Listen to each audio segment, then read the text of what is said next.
এরকম একটা নিরিবিলি জায়গার মধ্যে যেখানে আছে অনেক বাতাস, নিরিবিলি জায়গার মধ্যে অনেক কি ভালো লাগে। ওই সে রাখি এখন সাইকেলটা এখানে, রে থাকবি।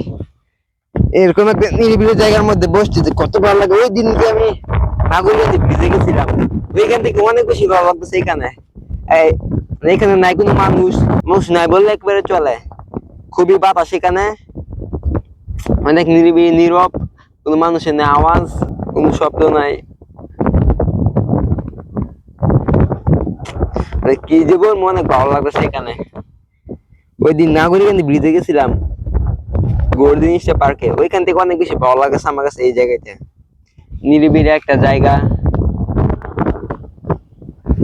আছে, অনেক বাতাস। সেই স্কুল থেকে গেছে, এখন স্কুল ভ্যাকেশন দিয়ে দিছে। আমি আর আমার বন্ধু আসলাম এখানে, আর বন্ধু ক্যামেরার সামনে আসতে চায় না।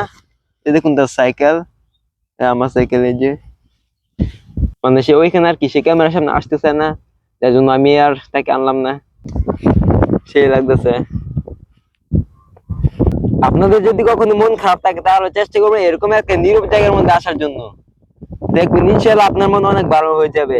এত ভালো লাগতেছে এখানে, সেই পুরো সেই বাতাসটা অনেক বেশি ভালো লাগতেছে। মহান আল্লাহর রহমতের বাতাস, প্রাকৃতিক বাতাস। আহ গ্রাম গ্রাম